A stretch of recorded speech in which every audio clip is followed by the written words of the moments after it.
Hello दोस्तों, मेरा नाम है सौम्या व्यास और इस सीरीज़ में हम पढ़ेंगे लूसेंट की हिस्ट्री। मतलब पूरी जनरल नॉलेज जो जीएस है वो पढ़ेंगे लूसेंट की, पर स्टार्ट हिस्ट्री से कर रहे हैं। तो उसका चैप्टर 1 आज से स्टार्ट हो रहा है। तो आइए देखते हैं कि क्या है इसमें। भारत का इतिहास सब इस हिस्ट्री जो है वो 3 पार्ट में डिवाइड है। एंशिएंट, मिडाइवल और आधुनिक भारत मतलब मॉडर्न हिस्ट्री। तो अभी सबसे पहले हम पढ़ेंगे एंशियंट हिस्ट्री। एंशियंट हिस्ट्री में आइए देखते हैं, एकदम आराम आराम से देखेंगे। ये कोई ऑडियो रिकॉर्ड नहीं है कि मैं आपको सिर्फ पढ़ते हुए और सुनाती जाऊंगी। इसमें हम आराम से समझेंगे कि क्या लिखा हुआ है और क्या हमें पढ़ना है। और ये एमपीपीएससी की सीरीज़ है, इसको हम कंटिन्यू रखेंगे। अगर आप लोगों इसको पसंद करोगे, लाइक करोगे, तो हम इसको पूरा कवर करेंगे लूसेंट को एमपीपीएससी के 30 से 45 दिन के पहले इसको कवर करेंगे। और अभी एमपीपीएससी में आसपास 50 से 55 दिन बचे हुए हैं। तो आइए हम शुरू करते हैं। भारत का इतिहास उत्तर में हिमालय से लेकर दक्षिण में समुद्र तक फैला यह महाद्वीप भारतवर्ष के नाम से विख्यात है, जिसे महाकाव्य तथा पुराणों में भारतवर्ष अर्थात भरतों का देश तथा यहाँ के निवासियों को भारतीय अर्थात भरत की संतान कहा गया है। भरत क्या है, एक प्राचीन कबीले का नाम था। प्राचीन भारतीय अपने देश को जम्बूद्वीप अर्थात जम्बू यानी वृक्षों का द्वीप कहते थे। जो ईरानी होते थे ना वो सा को मतलब हा बोलते थे, तो जो सिंधु नदी थी ना उसको वो हिंदू बोलते थे। तो इस कारण भी ना कुछ लोग बोलते हैं कि इस कारण भी हिंदुस्तान नाम पड़ा है। और देखिए सबसे मोस्ट इम्पोर्टेंट बात पता है क्या है कि जो मध्यकाल में इस देश को हिंदुस्तान कहा जाने लगा, तो ये पूछते हैं कि कौन सी भाषा का ये शब्द है। तो यह शब्द जो है वो फारसी शब्द हिंदू से बना है। यूनानी भाषा के इंदे के आधार पर अंग्रेज इसे इंडिया कहने लगे। यूनानी क्या कहते थे, इसे इंदे, और अरब इसे हिंद कहते थे।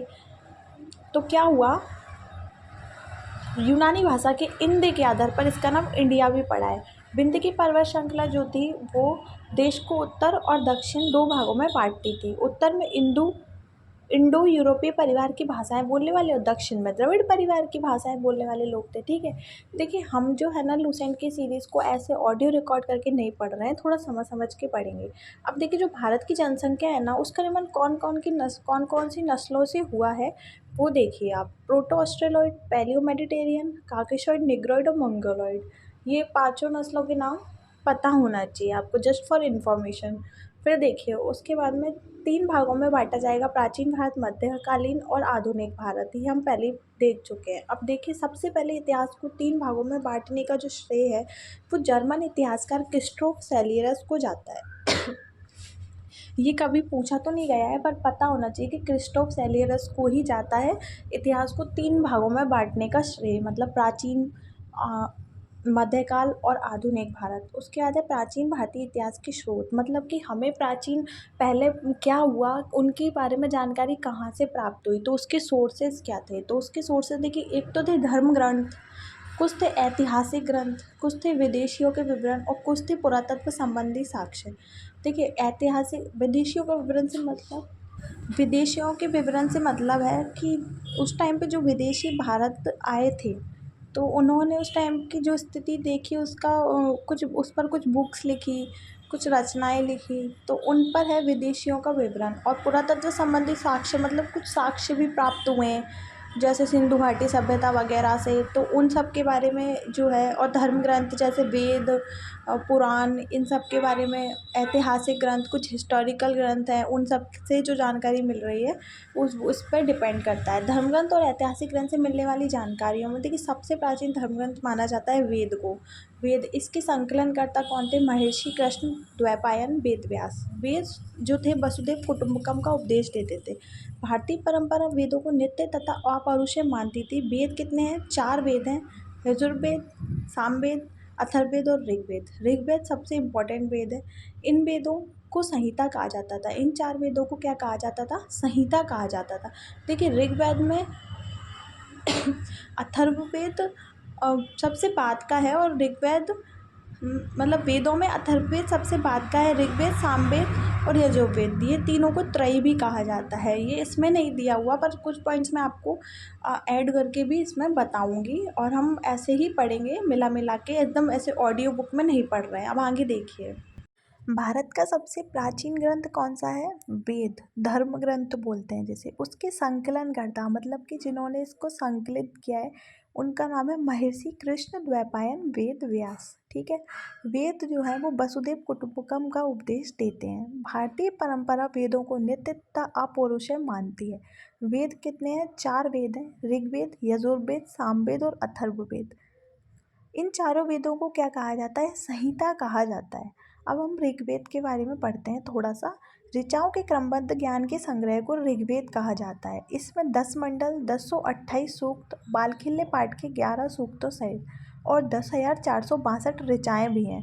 इस वेद के ऋचाओं के पढ़ने वाले ऋषि को होत्र कहा जाता है। देखिए, ऋग्वेद, सामवेद, यजुर्वेद और सामवेद चारों का जो है वो इसमें आएगा कि कौन से ऋषि, पढ़ने वाले ऋषि को क्या कहते हैं। तो ऋग्वेद को पढ़ने वाले ऋषि को क्या कहते हैं? होत्र कहा जाता है। जो इनके ऋचाओं को पढ़ते हैं उनको क्या कहा जाता है? होत्र। इस वेद से आर्यों की राजनीतिक प्रणाली, इतिहास, ईश्वर की महिमा के बारे में जानकारी मिलती है। इस वेद को पढ़ने से क्या पता चला? आर्यों की राजनीतिक प्रणाली, इतिहास और ईश्वर की महिमा।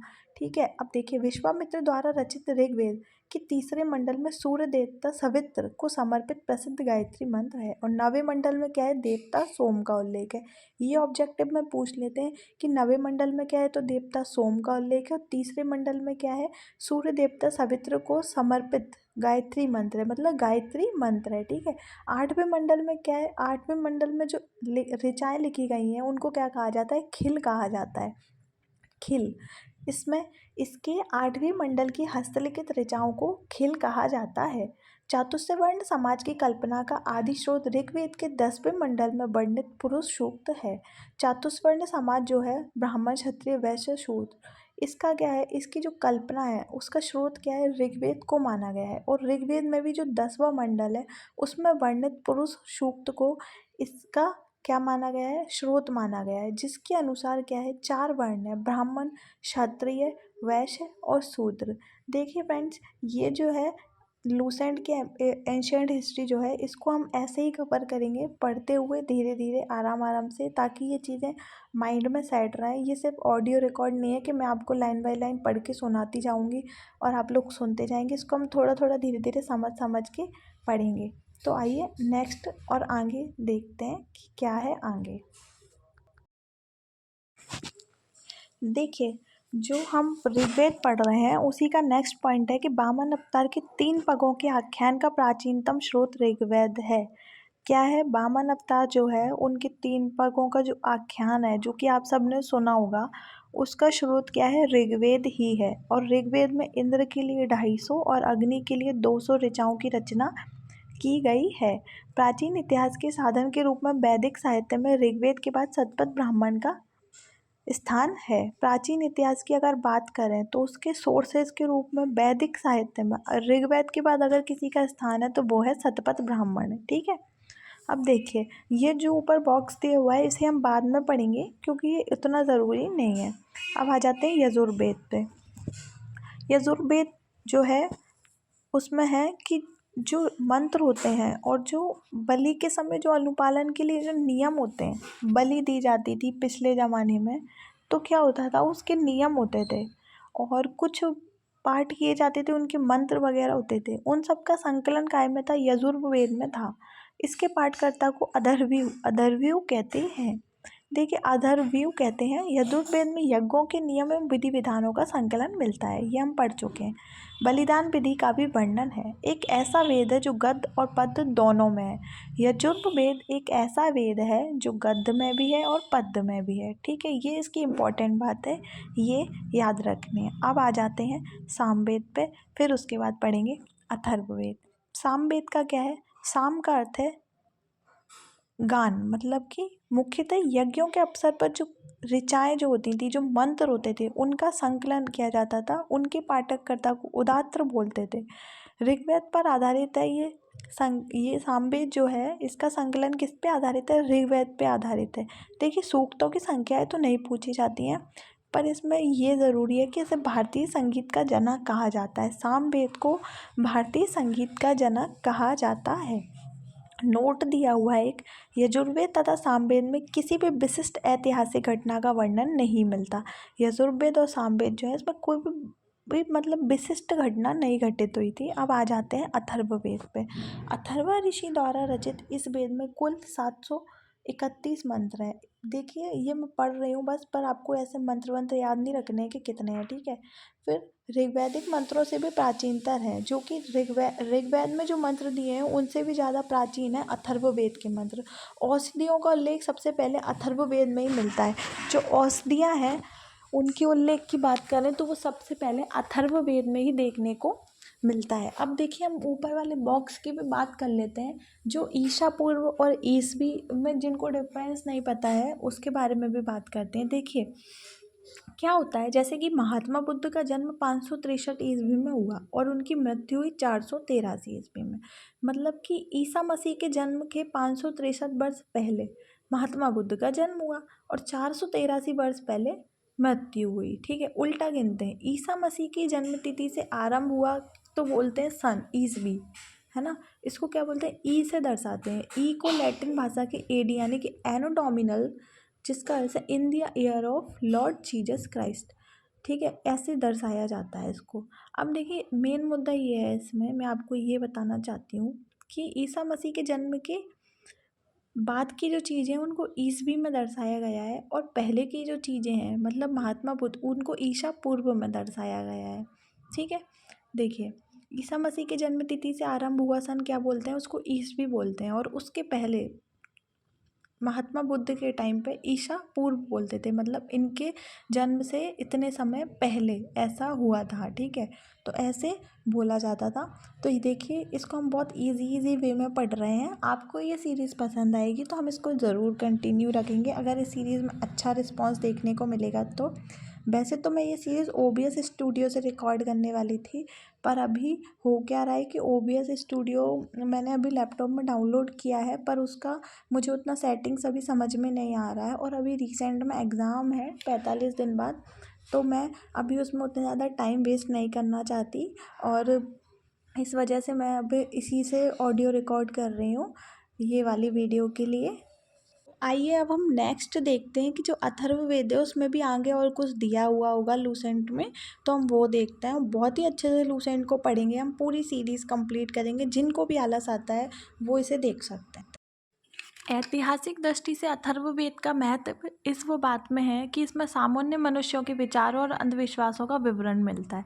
अगर ऐतिहासिक दृष्टि से देखें मतलब कि इतिहास की बात करें कि इतिहास में पहले क्या हुआ है, तो क्या होता है कि पहले के ज़माने में अंधविश्वास और जो मनुष्यों के विचार हैं वो अथर्ववेद से पता चले हैं कि उनका किस चीज़ों में अंधविश्वास था और उनके किस प्रकार के विचार थे।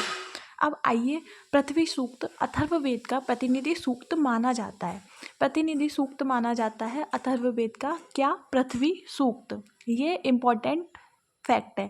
इसमें मानव जीवन के, अब देखिए ये जो पॉइंट दिए हुए हैं इन सबको याद नहीं करना है। बेसिक गृह निर्माण, कृषि की उन्नति, व्यापारिक मार्गों का गहन, रोग निवारण, समन्वय, विवाह, प्रणय गीत, राजभक्ति, राजा का चुनाव, बहुत से वनस्पति, औषधियाँ, शाप, वशीकरण, प्रायश्चित, मातृभूमि महात्म्य आदि का विवरण दिया गया है। कुछ मंत्रों में जादू टोने का भी वर्णन है। अथर्ववेद के कुछ मंत्रों में जादू टोने का भी वर्णन है, ये चीज़ आपको याद रखनी है। अब क्या है, अथर्ववेद में परीक्षित को कुरुओं का राजा कहा गया है तथा कुरु देश की समृद्धि का अच्छा वर्णन या चित्रण मिलता है। कुरु एक देश का नाम था उस जमाने में, मतलब देश इन द इस एरा में नहीं बोलेंगे अपन कि मतलब भारत देश, पर वहाँ पे जो छोटी छोटी वो बटे हुए थे उनमें से एक था कुरु देश, उसकी समृद्धि का अच्छा वर्णन मिलता है।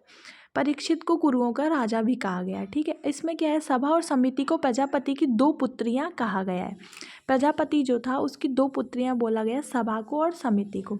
वेदों की भी कई शाखाएं हैं जो कि वैदिक अध्ययन और व्याख्याओं से जुड़े विभिन्न दृष्टिकोणों का प्रतिनिधित्व करती हैं।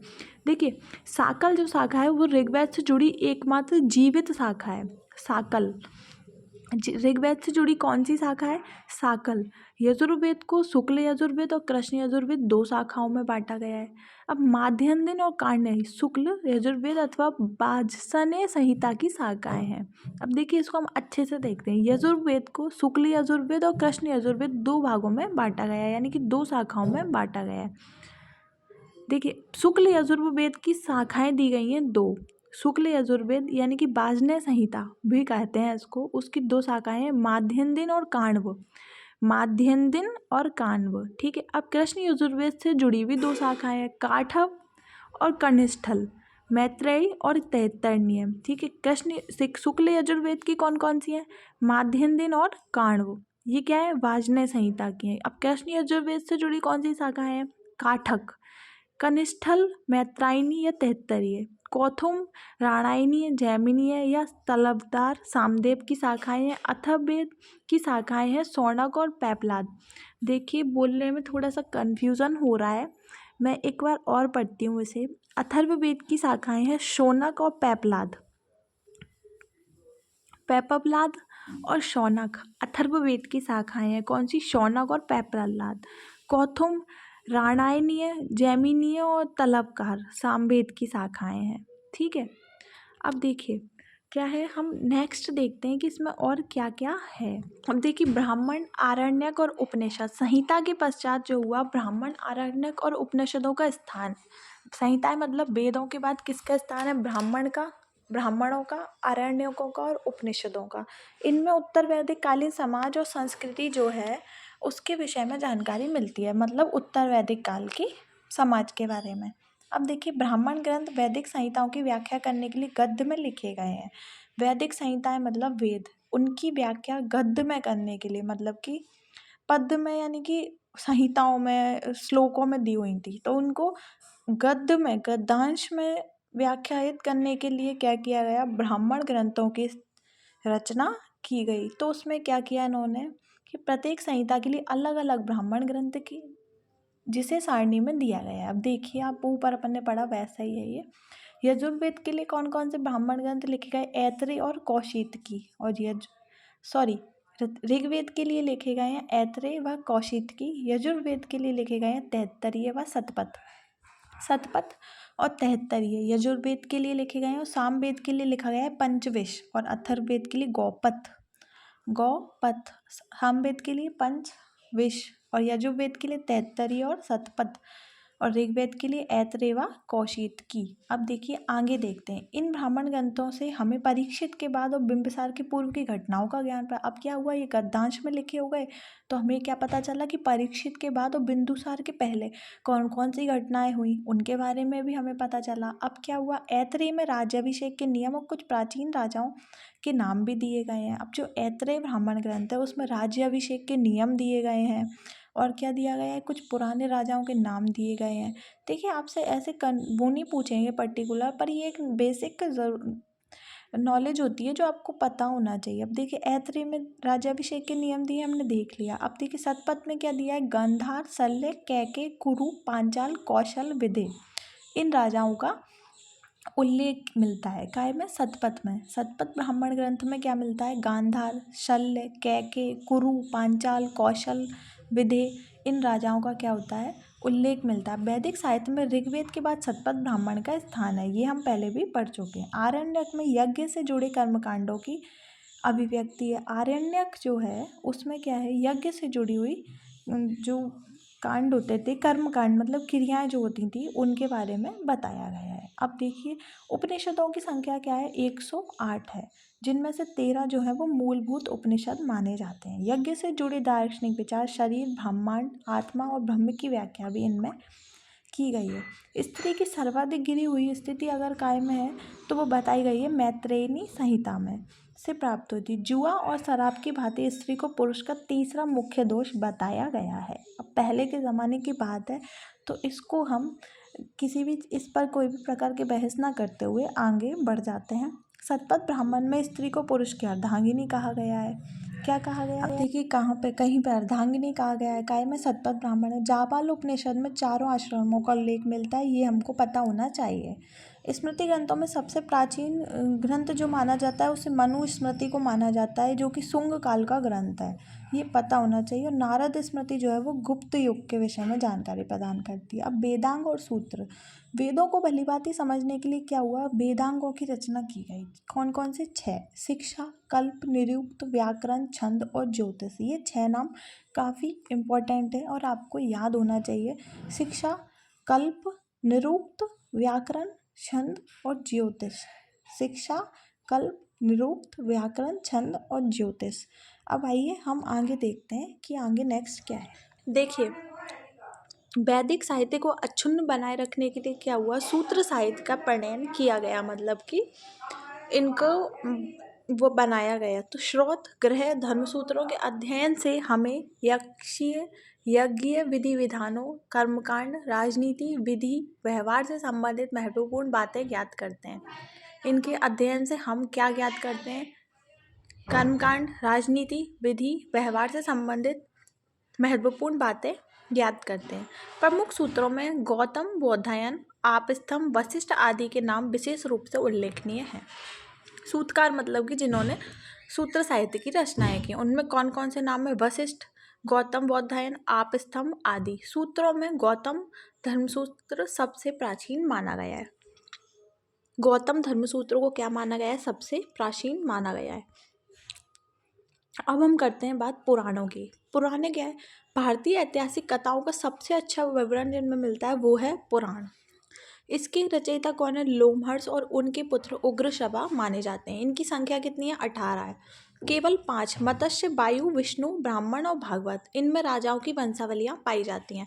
पुराणों में मत्स्य पुराण सबसे प्राचीन और प्रामाणिक है। मत्स्य पुराण सबसे पुराना पुराण है और प्रामाणिक भी है।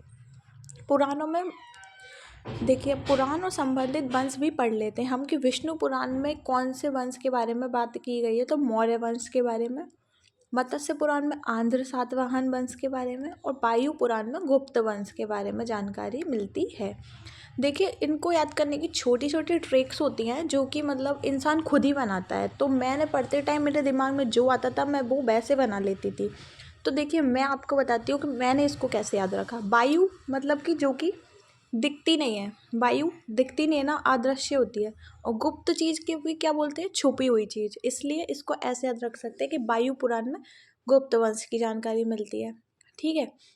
मत्स्य पुराण, अब देखिए आपको अगर वो याद है, यहाँ पे महाभारत हुई थी और उसमें जो मछली की आँख को भेदने वाला जो स्वयंवर के टाइम पर प्रतियोगिता हुई थी, तो वो उसको आप इससे रिलेट कर सकते हो आंध्र सातवाहन वंश से। ठीक है, क्योंकि कुछ भी होता है को रिलेट होता है, आपको याद करने के लिए याद रखना पड़ता है। अब आगे देखते हैं, हो सकता है आपके लिए ये चीज़ें काम आ जाए, क्योंकि ट्रिक्स जो छोटी छोटी चीज़ें होती है ना वो याद रह जाती हैं। अब देखिए आगे याद करते हैं। अधिकतर पुराण जो है वो सरल संस्कृत श्लोक में लिखे गए हैं। स्त्रियां तथा शूद्र जिन्हें वेद ही पढ़ने की अनुमति नहीं थी, वे पुराण सुन सकते थे। पुराणों का पाठ पुजारी मंदिरों में किया करते थे। देखिए, वेद जो है उनको पढ़ने की और सुनने की क्या होती है, स्त्रियों को अनुमति नहीं थी और शूद्रों को भी नहीं थी।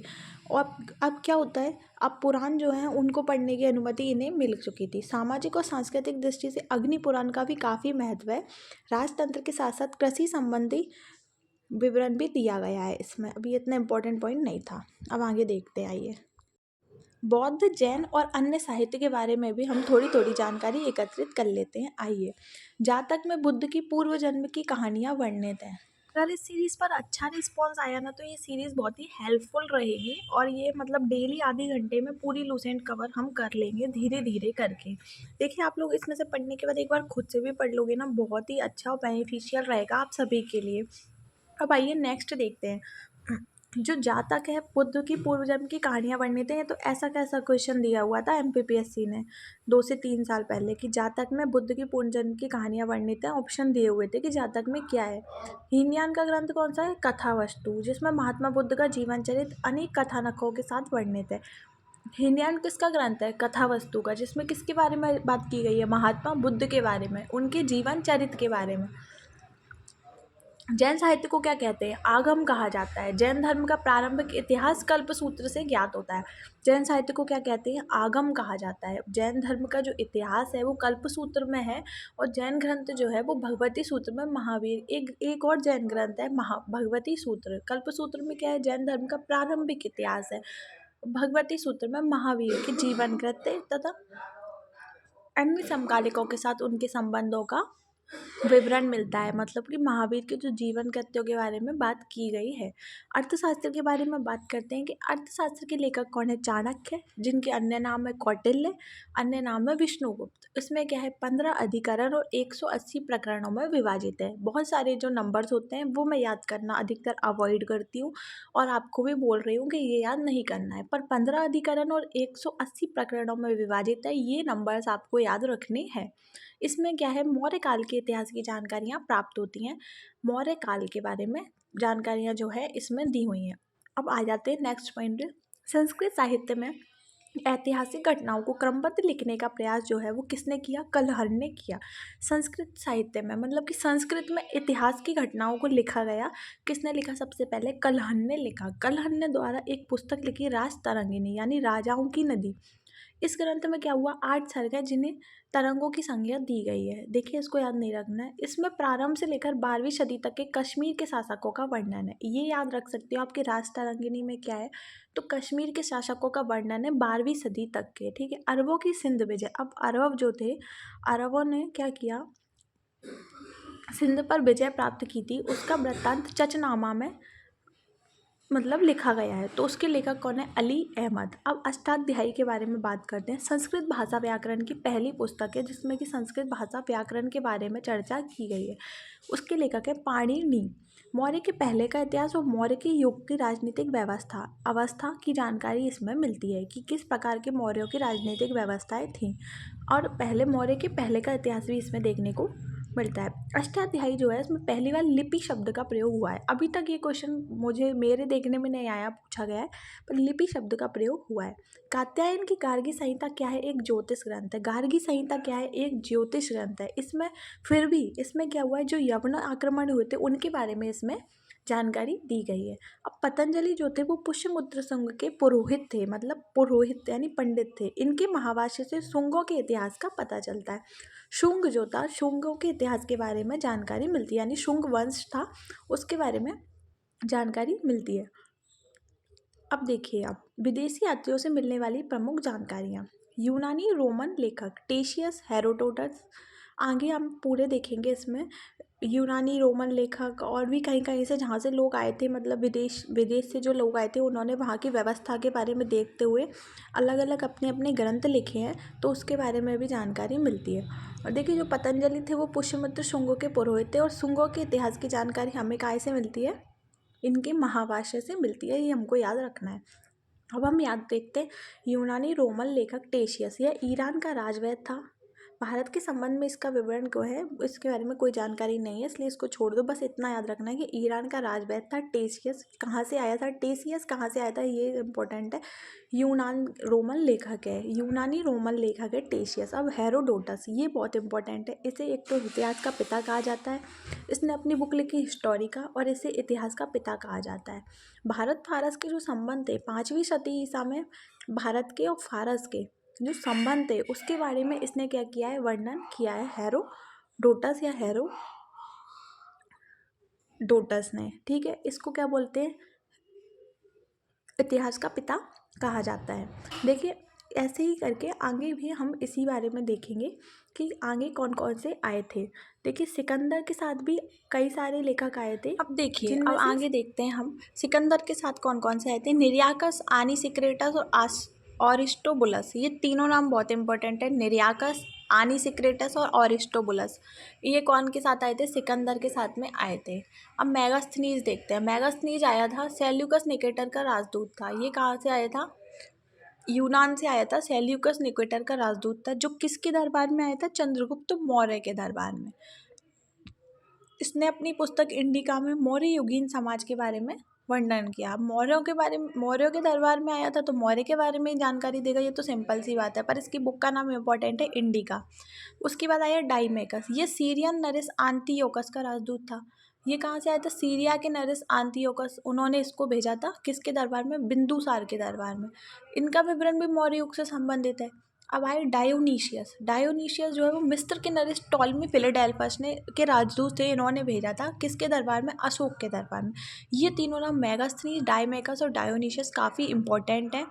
मेगास्थनीज चंद्रगुप्त मौर्य के दरबार में डाइमेकस बिंदुसार के और डायोनीशियस अशोक के दरबार में आया था। याद रखने का बात है ये। टॉलमी 2वीं शताब्दी में भारत का भूगोल नामक पुस्तक लिखी। किसने? टॉलमी ने। प्लिनी नेचुरल हिस्ट्री नामक पुस्तक लिखी है प्लिनी ने, और इसमें पशु पेड़ पौधे इन सभी के बारे में वर्णन मिलता है। पेरिप्लस ऑफ द इरिथ्रियन सी, इस पुस्तक के देख लेखक जो है उसके बारे में कोई जानकारी नहीं है। भारत के बंदरगाहों के बारे में इन्होंने उल्लेख किया था। अब देखिए हम चीनी लेखकों के बारे में बात करते हैं कि चाइना से कौन कौन से लेखक आए थे, उनके बारे में देखते हैं। देखिए फाइयान, संयुगमन और हैंसोंग, ये 3 और इत्सिंग, ये 4 लोग आए थे चाइना से। उनके बारे में अब हम देखते हैं एक एक करके। फाइयान, इनकी मैं आपको कुछ ट्रिक्स भी बताऊंगी कि मैंने कैसे याद रखा था। देखिए फाइयान जो है चीनी यात्री है।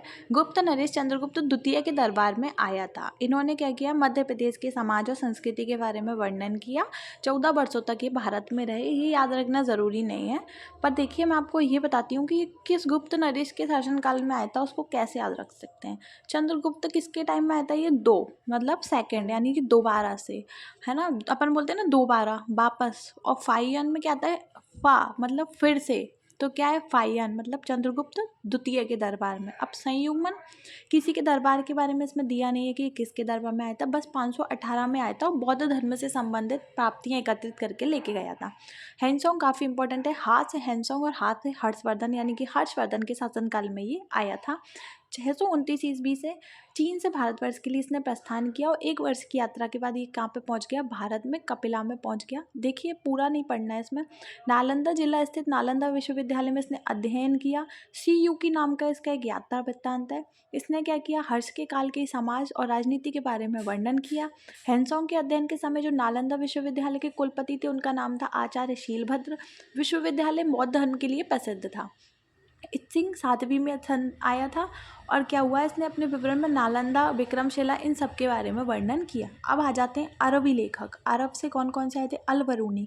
महमूद गजनवी के साथ में ये क्या हुआ? भारत आ गया। अल-बरूनी ख्वारिज्म या खीव तुर्कमेनिस्तान का रहने वाला था। अरब में लिखी गई उसकी कृति किताबुल हिंद तहकीक हिंद, यानी कि भारत की खोज, आज भी इतिहासकारों के लिए एक क्या स्रोत है, अच्छा हिस्टोरिकल, ये वो माना जाता है। इसमें अच्छा इतिहास के बारे में अच्छी जानकारी दी गई है। एक विस्तृत ग्रंथ है। धर्म, दर्शन, त्यौहार, खगोल, विधियाँ, मापन, मूर्तिकला, कानून, विज्ञान, सामाजिक जीवन, उनकी प्रथाएं, रीति रिवाज, धर्म, राजपूत काल के बारे में आदि के बारे में बहुत ही अच्छे से इसमें जानकारियाँ दी गई हैं। देखिए इसमें बताया, मैं आपको बता दूँ, सबसे इम्पोर्टेंट बात होती है कि आपको ये पता होना चाहिए कि जैसे कि हैंसोंग है तो वो चीनी लेखक है, अरबी लेखक है, या यूनान का है, कहाँ से आया था वो, ये चीज़ें इसमें इंपॉर्टेंट होती हैं। किसके दरबार में आया था, ये चीज़ें इंपॉर्टेंट होती हैं। पढ़ने का भी एक तरीका होता है, ऐसे पढ़ा जाता है, ऐसे नहीं कि आप लाइन बाय लाइन याद करते जा रहे हो। अब देखिए फाइयन, संयुग्मन, हैंसोंग और इत्सिंग। फाइयन के बारे में इतना पढ़ लिया कि चंद्रगुप्त द्वितीय के दरबार में आया था। संयुग्मन बौद्ध धर्म की प्रविष्टियाँ एकत्रित करके लेके गया है। हैंसोंग हर्षवर्धन के काल में आया। की इसका यात्रा वृत्तांत है। और इत्सिंग ने क्या किया? 7वीं शताब्दी के अंत में आया। अब अल-बरूनी जो था वो किसके साथ आया था? महमूद गजनबी के साथ आया। इसके बारे में ये इंपॉर्टेंट है। इनकी एक बुक है तहकीक हिंद, किताबुल हिंद, या फिर भारत की खोज। ये बहुत इंपॉर्टेंट बुक है। ऐसे हम इसको याद करते हैं। पढ़ने के बाद में ये भी पढ़ना पड़ता है कि बस क्या इंपॉर्टेंट है, ये भी देखना पड़ता है।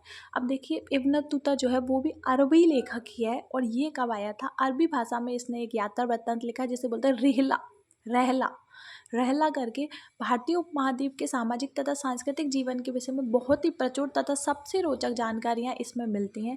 1333 में दिल्ली पहुंचने पर इसकी विद्वता से प्रभावित होकर सुल्तान मोहम्मद बिन तुगलक ने उसे दिल्ली का काजी या फिर न्यायाधीश नियुक्त कर दिया। क्या कर दिया? मोहम्मद बिन तुगलक ने। अन्य लेखकों के बारे में बात करते हैं। तारानाथ और मार्को पोलो। आपको समझ आ गया ना कि इब्न बतूता अरबी लेखक है और इसकी बुक का नाम है रहला। और ये क्या हुआ? पहले तो ये उपमहाद्वीप में आया, फिर वहाँ के बारे में इसने बुक लिखी, फिर उसके बाद में 1333 में जब ये दिल्ली पहुँचा तो उस टाइम पे सुल्तान थे मोहम्मद बिन तुगलक। उन्होंने क्या किया? इसे दिल्ली का काजी न्यायाधीश नियुक्त कर दिया। अब अन्य लेखक तारानाथ, मार्को पोलो। तारानाथ क्या है? तिब्बती लेखक हैं। कंग्यूर और तंग्यूर इनके ग्रंथ हैं। कंग्यूर और तंग्यूर भारतीय इतिहास के बारे में जानकारी मिलती है। मार्को पोलो 13वीं शताब्दी के अंत में पांड्य देश की यात्रा पर आया था। इसका विवरण पांड्य इतिहास के अध्ययन के लिए उपयोगी है। पुरातत्व संबंधी साक्ष्य से मिलने वाली जानकारियां अब हम पढ़ेंगे। भारतीय पुरातत्व शास्त्र का पितामह अलेक्जेंडर कनिंघम को कहा जाता है। भारतीय पुरातत्व शास्त्र मतलब कि फादर ऑफ इंडियन आर्कियोलॉजी किसे कहा जाता है? अलेक्जेंडर कनिंघम को कहा जाता है। अब अभिलेख है बोगोज कोई अभिलेख, उसको क्या है? वैदिक देवता मित्र, वरुण, इंद्र और नासत्य अश्विनी कुमार के बारे में जानकारियाँ मिलती हैं। कौन से अभिलेख में? बोगोज कोई अभिलेख में। फिर है मध्य भारत में भागवत धर्म विकसित करने का प्रमाण यवन राजदूत एक होलियोडोरस के बेसनगर यानी विदिशा गरुड़ स्तंभ से प्राप्त होता है। मध्य भारत में भागवत धर्म विकसित किसने किया था? होलियोडोरस के विदिशा गरुड़ स्तंभ लेख से प्राप्त होता है। सर्वप्रथम भारतवर्ष का जिक्र कहाँ पे हुआ है? हाथी गुम्फा अभिलेख में हुआ है। फैक्ट है ये, ऐसे कैसे याद रखने हैं? भारतवर्ष का जिक्र कब हुआ? हाथी गुम्फा अभिलेख में। सर्वप्रथम दुर्भिक्ष की जानकारी देने वाला अभिलेख कौन सा था? शौघौरा अभिलेख था। शौघौरा अभिलेख किसने किया था? संकट के काल में जो खाद्यान्न सुरक्षित रखने का भी उल्लेख है, इसी में किया गया है। हुनों पर आक्रमण की जानकारी भीतरी स्तंभ अभिलेख से प्राप्त होती है। कौन से स्तंभ अभिलेख से? भीतरी स्तंभ अभिलेख से। सती प्रथा का लिखित साक्ष्य कहाँ से मिला है? एरन अभिलेख से मिला है। शासक कौन थे? भानुगुप्त थे। ये बहुत ही इंपॉर्टेंट पॉइंट है। सती प्रथा का पहला लिखित साक्ष्य एरन अभिलेख से मिला है। शासक कौन थे? भानुगुप्त। सातवाहन राजाओं का पूरा इतिहास उनके अभिलेखों के आधार पर ही लिखा गया है। सातवाहन राजाओं जो थे उन्होंने इतने अभिलेख बनाए थे कि उन्हीं के आधार पर उनका पूरा इतिहास लिखा गया है। ये बहुत ही पता है इंपॉर्टेंट पॉइंट्स हैं जो लिखे गए हैं। रेशम बुनकर की साड़ियों श्रेणियाँ जो है उनकी जानकारी मंदसौर के अभिलेख से प्राप्त होती है। मंदसौर अभिलेख से प्राप्त होती है। कश्मीरी नवपाषाणिक पुरास्थल बुर्जहोम से गड्ढाघर के साक्ष्य मिले हैं। इससे उतरने के लिए सीढ़ियाँ होती थी। मनुष्य के साथ पालतू पशु को भी दफनाने की प्रथा इसमें थी। बुर्जहोम यानी गर्तावास यानी गड्ढाघर। प्राचीनतम सिक्कों को आहत सिक्के कहा जाता था। इसी को साहित्य में काशार्पण कहा गया। आहत सिक्के कहा जाता है। इनको ना पता है, ठोक ठोक के आहत करके बनाया जाता था। सर्वप्रथम सिक्कों पर लेख लिखने का कार्य किसने किया? यवन शासकों ने किया। सर्वप्रथम सिक्कों पर लेख लिखने का कार्य किसने किया? यवन शासकों ने किया। अब महत्वपूर्ण अभिलेखों के बारे में पढ़ते हैं। देखिए 400-500 हम पहले पढ़ चुके हैं। देखिए हम हाथी गुम्फा अभिलेख, कलिंग राजा खारवेल, उस टाइम जूनागढ़, रुद्रदामन, नासिक अभिलेख, गौतमी वलश्री, प्रयाग, समुद्रगुप्त, ऐहोल, पुलकेशिन द्वितीय, मंदसौर, मालवा नरेश यशोवर्मन, ग्वालियर अभिलेख, प्रतिहार नरेश भोज, भीतरी अभिलेख स्कंदगुप्त, देवपाड़ अभिलेख, बंगाल शासक विजयसेन। अभिलेखों का अध्ययन एपिग्राफी कहलाता है। समुद्रगुप्त की बीना बजाती हुई मुद्रा वाले सिक्कों से उसके संगीत प्रेमी होने का प्रमाण मिलता है। मतलब बीड़ा बजा रहा है तो संगीत उसको पसंद होगा, इसलिए संगीत प्रेमी होने का प्रमाण मिल गया। अब देखिए एक बार और पढ़ते हैं इनको। हाथी गुम्फा अभिलेख, कलिंग राजा खारवेल, जूनागढ़ अभिलेख, रुद्रदामन, नासिक अभिलेख, गौतम बलश्री, प्रयाग स्तंभ अभिलेख, समुद्रगुप्त, ऐहोल, पुलकेशिन द्वितीय, मंदसौर, मालवा नरेश यशोवर्मन, ग्वालियर, प्रतिहार नरेश भोज, भीतरी स्कंदगुप्त, देवपाड़ा, बंगाल शासक विजयसेन। ये सभी अभिलेख हो गए। इनमें से कुछ अभिलेख हमको पेपर में पूछ लिए जाते हैं तो हमको अलग अलग टेस्ट सीरीज में देखने को मिलते हैं कि ऐहोल अभिलेख के शासक, ग्वालियर अभिलेख के, देवपाड़ा अभिलेख किसके शासनकाल में कब कौन शासक था, कब लिखा गया, तो ये सब चीज़ें पूछ ली जाती हैं। तो ये सब चीज़ें पढ़ना है। अब देखिए लास्ट बचा हुआ है वो और देख लेते हैं। उसके बाद में हमारा जो चैप्टर 1 है जो कि काफ़ी बड़ा था वो कंप्लीट हो जाएगा, और चैप्टर 2, 3 काफ़ी छोटे छोटे हैं। कुछ चीज़ें छोटी हैं, कुछ चीज़ें बड़ी हैं। आराम आराम से कंप्लीट करेंगे। देखिए थोड़ा सा और बचा हुआ है, देख लेते हैं। देखिए अरकमेडु पुडुचेरी के निकट से रोमन सिक्के प्राप्त हुए हैं। उत्तर भारत के मंदिरों की शैली को नागर शैली और दक्षिण भारत के मंदिरों की शैली को द्रविड़ शैली कहा जाता है। ये तो आप सभी को पता ही होगा। दक्षिणापथ के मंदिरों के निर्माण में नागर और द्रविड़ दोनों शैलियों का प्रभाव देखते हैं, जिसको मिलते हैं बेसर शैली। नागर और द्रविड़ दोनों शैलियों का प्रभाव देखने को मिल रहा है। वो कौन सी हो गई? बेसर शैली। पंचायतन शब्द मंदिर रचना शैली से संबंधित है। पंचायतन शब्द किससे संबंधित है? MPPSC का क्वेश्चन रहा है ये, ठीक है। उसमें अब देखिए एक हिंदू मंदिर तब पंचायतन शैली का कहा जाता है जब वो 4 मंदिरों से घिरा हुआ होता है। मंदिरों के नाम दिए हैं कंदरिया महादेव मंदिर, ब्रह्मेश्वर मंदिर, लक्ष्मण मंदिर, हिंगलाज, दश अवतार और गोंडेश्वर मंदिर। इन सभी जो है ये हैं पंचायतन मंदिर कहे जाते हैं, क्योंकि ये इनका मुख्य मंदिर जो है अब अन्य 4 मंदिरों से घिरा हुआ है। देखिए फ्रेंड्स ये सीरीज़ चल रही है। अब हम इसका नेक्स्ट जो है वो प्रागैतिहासिक काल, और अगर ये छोटा हुआ तो इसके 2 टॉपिक ले लेंगे पढ़ने के लिए, और सीरीज़ पसंद आएगी तो इसको कंटिन्यू रखेंगे। आप लोग इस सीरीज़ को लाइक कीजिए, चैनल को सब्सक्राइब कीजिए, और चैनल पर बने रहिए, वीडियो को अपना प्यार दीजिए और धन्यवाद। देखिए ये तो कंप्लीट होने वाला है और लुसेंट किसी 30 से 45 दिन में ख़त्म हो जाएगी इजीली। इसको डबल स्पीड पे भी देख सकते हो आप लोग, जिसको स्पीड स्लो लग रही हो, या फिर कम करके देख सकते हो जिसको स्पीड थोड़ी सी ज़्यादा लग रही हो। अपने अकॉर्डिंग कस्टमाइज़ करके देख सकते हैं। ठीक है, धन्यवाद।